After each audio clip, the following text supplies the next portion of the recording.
Sindh rangers की साल 2023 की सालाना रिपोर्ट जारी कर दी गई है। रिपोर्ट के मुताबिक रेंजर्स ने सिंध भर में दहशतगर्दों के खिलाफ 163 ऑपरेशन किए और इस दौरान तकरीबन 197 मुलजिमान की गिरफ्तारी भी अमल में लाई गई। मजीद तफसीलात हासिल करेंगे डॉन न्यूज के नुमाइंदे सैयद वसीम से। वसीम, बताइएगा रेंजर्स की कार्रवाई से मुतालिक क्या तफसीलात सामने आई हैं सालाना रिपोर्ट में?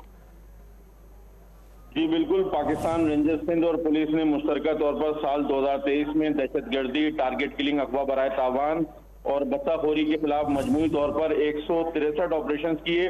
मुख्तलिफ कार्रवाइयों के दौरान 197 हाई प्रोफाइल मुलजिमान को गिरफ्तार किया गया। गिरफ्तार मुलजिमान में टीटीपी, बीएलए, बीएसएन, लश्कर झंगवी, आईएसआईएस, एमक्यूएम लंदन और लियारी गैंग वॉर के दहशतगर्द भी शामिल हैं।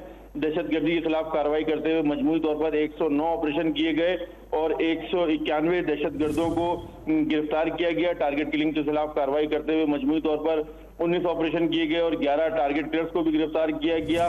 भत्ताखोरी के खिलाफ कार्रवाई करते हुए मजमूई तौर पर 32 ऑपरेशन किए गए और मुख्तलिफ कारादम तंजीमों से ताल्लुक रखने वाले 30 भत्ताखोरों को गिरफ्तार किया गया। अगवा बराए तावान के खिलाफ कार्रवाइयां करते हुए पाकिस्तान रेंजर्स ने मजमूई तौर पर 3 ऑपरेशन किए और 5 अगवाकारों को भी गिरफ्तार किया। मुंदरजा बाला कार्रवाइयों के दौरान 34 हथियारों और मुख्तलिफ इकसाम के 235 एमुनेशन बरामद किए गए।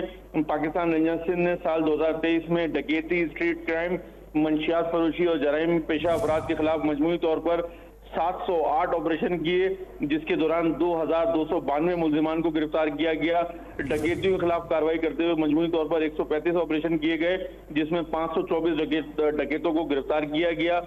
मंशियात फरोशी के खिलाफ कार्रवाई करते हुए मजमूई तौर पर 96 ऑपरेशन किए गए और 474 मंशियात फरोशों को गिरफ्तार किया गया। जराइम पेशा अफराद के खिलाफ कार्रवाइयां करते हुए मजमूई तौर पर 477 ऑपरेशन किए गए और 1294 मुलजिमान को गिरफ्तार किया गया। मुख्तलिफ कार्रवाइयों के दौरान 79 हाई प्रोफाइल डकैत, मंशियात फरोश और जराइम पेशा मुलजिमान को गिरफ्तार किया गया। जी।